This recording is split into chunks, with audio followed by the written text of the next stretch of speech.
स्वागत है हमारे चैनल में। आज की इस वीडियो में हम पाइथन कोडिंग की मदद से किसी भी स्टॉक के इन्वेस्टमेंट के रिटर्न्स को किस तरह से कैलकुलेट कर सकते हैं इसके बारे में हम जानेंगे, चाहे वो शॉर्ट पीरियड हो या लॉन्ग पीरियड हो। ओके, तो दोस्तों यहाँ पे आप देख सकते हैं हमने अपने लेफ्ट साइड में सारे कोड्स रखे हुए हैं और राइट साइड में हमारा डे टाइम फ्रेम पे चार्ट ओपन है। ओके, तो चलिए सबसे पहले दोस्तों यहाँ पर हम Upstox API and y finance इसका यूज़ करेंगे डेटा फैचिंग के लिए।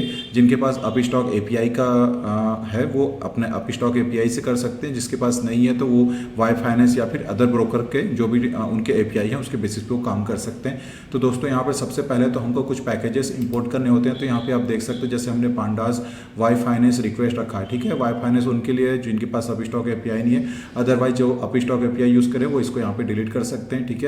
तो चलिए मैं इसको रन कर देता हूँ। इसके बाद दोस्तों आपको पता होगा अप स्टॉक एपीआई से क्लाइंट की और सीक्रेट एपीआई की किस तरह से जनरेट करते हैं, इसको मैंने पिछले वीडियोस में आपके साथ शेयर करके रखा हुआ है, ठीक है। तो मैंने इसको भी रन कर रखा है। जिसके बाद दोस्तों हमको एक लिंक मिलता है, ठीक है, लॉगिन लिंक रहता है। इस लॉगिन लिंक में हमको अपना ओटीपी पासवर्ड डालने के बाद हमको एक कोड मिलता है, जिस कोड को यहाँ पे टाइप करना होता है। इसके बाद हमको यहाँ पर एक एक्सेस टोकन जनरेट करना होता है। ओके, तो ये सारा चीज़ मैंने यहाँ पर करके रखा हुआ है। इसके बाद दोस्तों नेक्स्ट स्टेप होता है कि हमको जिस स्टॉक की बात कर रहे हैं, ठीक है, किसी भी स्टॉक में जिसमें काम करना है उसका स्टॉक को जैसे यहाँ पे हमने लिखा हुआ है।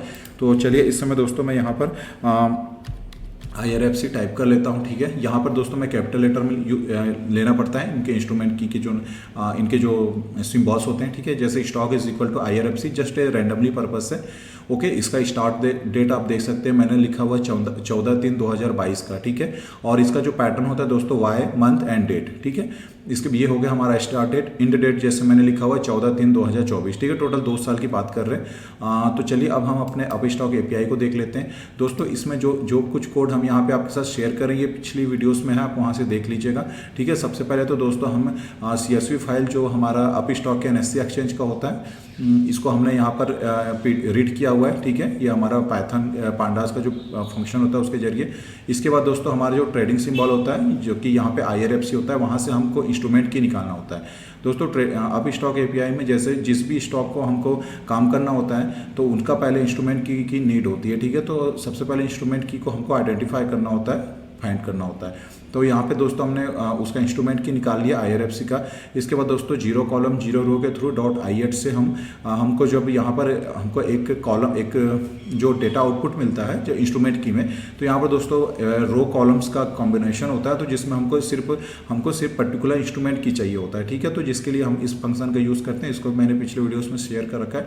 यहाँ से दोस्तों R1Y में हमको इंस्ट्रूमेंट की मिल जाता है। इसके बाद दोस्तों हिस्टोरिकल की डे टाइम फ्रेम है, इंड डेट, स्टार्ट डेट और R1Y, ये जो कि इंस्ट्रूमेंट की होगा, ये सारी चीज़ें यहाँ पर हैं, ठीक है। उन्हीं को जस्ट कॉपी पेस्ट किया गया है, आप देख सकते हैं। बाकी पुराना सारा कॉलम का क्रिएशन करना, डेटा फ्रेम क्रिएशन, ये सारा ओल्ड वीडियोस में है, तो यहाँ पे कोई दिक्कत नहीं है। रिमेंबर दोस्तों यहाँ पर मैंने एक लाइन एक्स्ट्रा लिया हुआ है -1 का, क्योंकि दोस्तों अप स्टॉक एपीआई में जब हम लोग डेटा फैचिंग करते हैं तो यहाँ पर जो कैंडलस्टिक की जो डेटा मिलती है, जैसे ये डे टाइम फ्रेम हो गया या फिर 1 मिनट हो गया या 30 मिनट हो गया, तो इनके कंडीशन में क्या होता है कि जो हमारा जो लेटेस्ट प्राइस होता है, ठीक है, जो अभी लेटेस्ट होता है वो टॉप पे जाता है हेड के साइड में, और जो पुरानी होती है वो टेल में जाती है, ठीक है।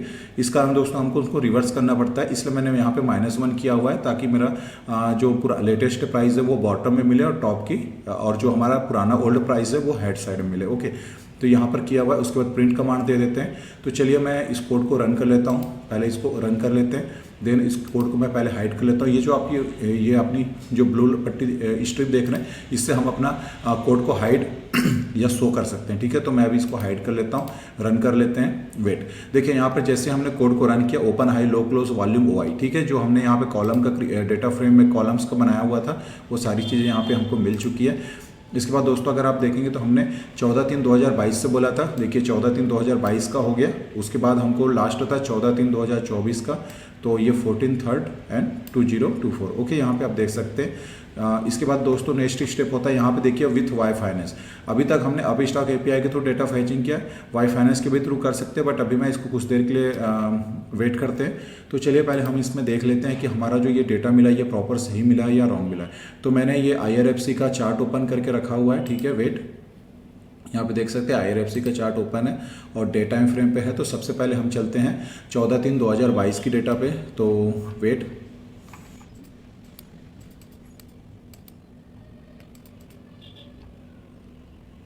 तो 14 मार्च की, ठीक है, 14 मार्च 2022 का कैंडल है। इस कैंडल पे जैसे मैं माउस कर्सर रखता हूँ तो यहाँ पर दोस्तों ओपन हाई लो क्लोज में यहाँ पर जो क्लोज वैल्यू उसको आप चेक कर सकते हैं। जैसे यहाँ पे मैंने जैसे रखा, यहाँ पे देख सकते हैं 22 रुपये 10 पैसे यहाँ आपको मिलेगा, ठीक है, देख सकते हैं 22 रुपये 10 पैसे, और वही 22 रुपये 10 पैसे यहाँ पे भी दिख रहा है, ठीक है। तो मतलब हमारी जो डेटा फैचिंग प्रॉपर हुई है।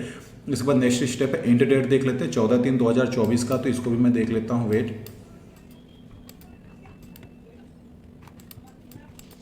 ये दोस्तों हम 14/3/2024 वाले में भी आ चुके हैं। अगर मैं इसको इस पे माउस रखने के बाद फिर से यहाँ पे आप क्लोज प्राइस देखिएगा, जैसे मैंने यहाँ क्लिक किया, देखिए 140 रुपये यहाँ पे आपको दिख रहा होगा, ठीक है, 140 रुपये 25 पैसे, तो 140 रुपये 25 पैसे, ठीक है। तो हमारा डेटा फैचिंग प्रॉपर हो चुका है।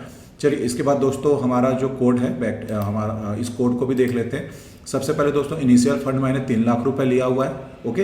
इसके बाद तो नेक्स्ट स्टेप है, यहाँ पे इफ एल्स का कंडीशन हमने क्रिएट करके रखा हुआ है, जिसमें दोस्तों हम ये जो हमारा जो स्टॉक डेटा के नाम से जो हमने डेटा फ्रेम बनाया उसके कॉलम में एडजस्टमेंट क्लोज है या नहीं है, ठीक है।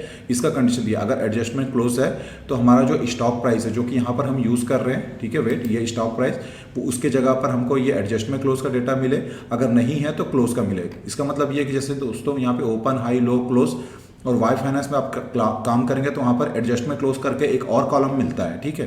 तो कई बार क्या होता है कि जब अगर वाई फाइनेंस का काम करें तो एडजस्टमेंट क्लोज की डेटा आप यूज़ कर सकते हैं, और यदि नहीं तो फिर आपको क्लोज की डेटा काम करनी है, ठीक है। तो यही पे अगर हमको एडजस्टमेंट क्लोज नहीं मिलता है तो क्लोज की वैल्यू, अगर क्लोज नहीं मिलती है तो फिर हमको ना तो एडजस्टमेंट क्लोज मिल रहा ना क्लोज मिल रहा करके हमको एक एरर मैसेज यहाँ पे शो कर जाए, ठीक है।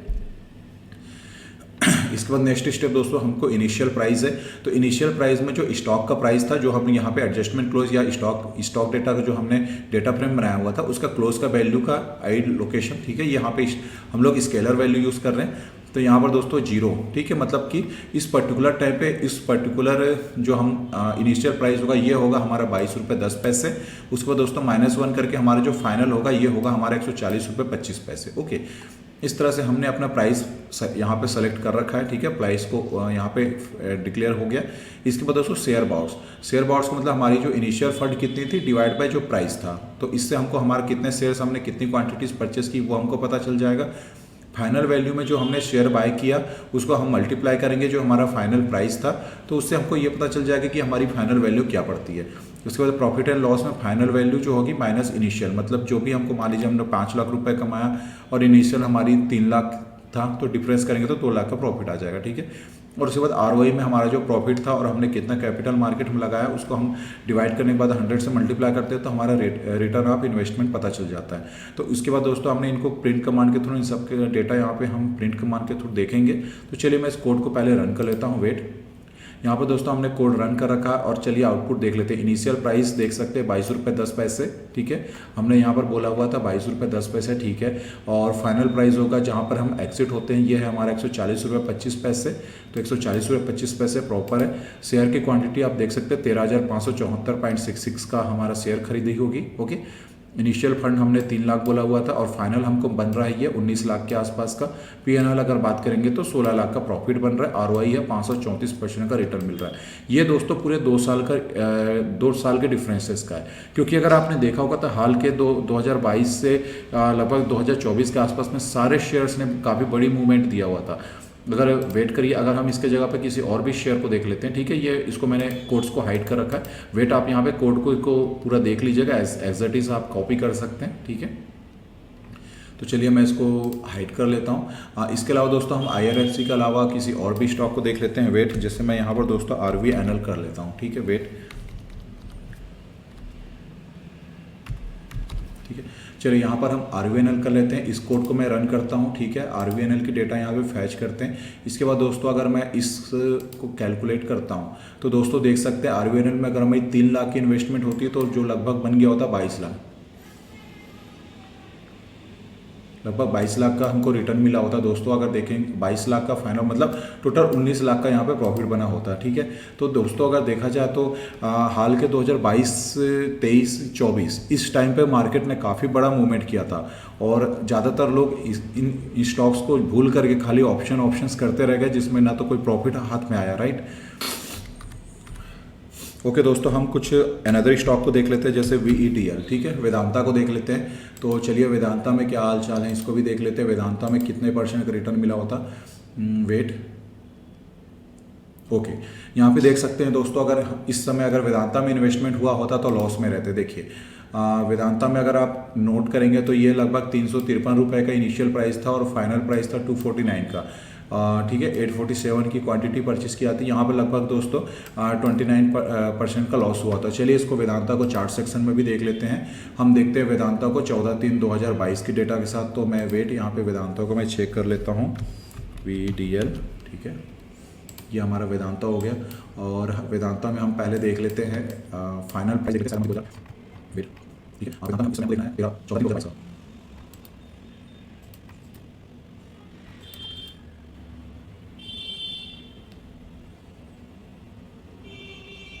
ओके दोस्तों, यहाँ पे देख सकते हैं हम वेदांता में आ चुके हैं। ये है 14 मार्च 2022 का। इस समय अगर इसकी प्राइस अगर आप यहाँ पर देख रहे होंगे तो इसकी क्लोजिंग प्राइस है 353.80। ठीक है, 353.80 ये वाली हो गई। ओके, इसके बाद दोस्तों हम देखते हैं 14/3/2024 का वेट।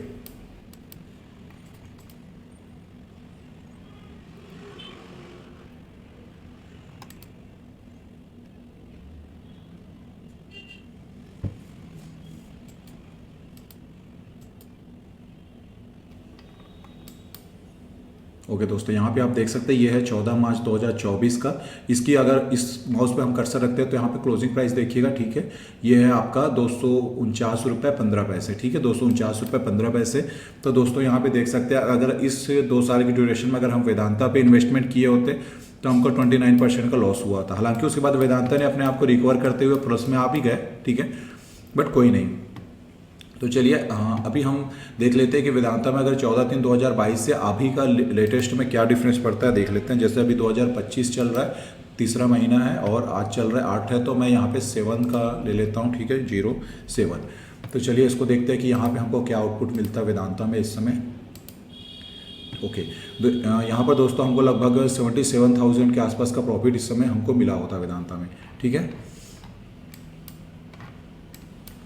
क्योंकि दोस्तों हालांकि इसने काफ़ी बड़ा मूवमेंट किया था, बट हम इस रिसेंट डेट की बात कर रहे हैं। ठीक है, तो यहाँ पे आप समझ सकते हैं किस तरह से हम अपने किसी भी स्टॉक्स को हम कैलकुलेट कर सकते हैं, राइट। तो चलिए अब दोस्तों मैं यहाँ पर, ये तो हो गया दोस्तों अप स्टॉक API के थ्रू। अब नेक्स्ट स्टेप है कि वाई फाइनेंस के थ्रू किस तरह से करते हैं, तो इसका भी कोड हम देख लेते हैं। यहाँ पर दोस्तों stock data same data frame जो यहाँ पे यूज़ कर रहे हैं, तो यहाँ पे भी सेम वही stock data is equal to y finance से हम लोग डाउनलोड करेंगे कौन सा जो हमारा स्टॉक है। ठीक है, स्टार्ट में स्टार्ट डेट हो गया, एंड में एंड डेट हो गया, ये हमने डिक्लेयर करके रखा हुआ। देन प्रिंट करते हैं। तो जैसे मैं इस कोड को रन करता हूँ तो यहाँ पर मुझको कुछ एरर आ रहा है, क्योंकि दोस्तों आपको पता ही होगा कि यहाँ पर हमको स्टॉक में .ns लिखना पड़ता है। ठीक है, तो मैं .ns कर देता हूँ।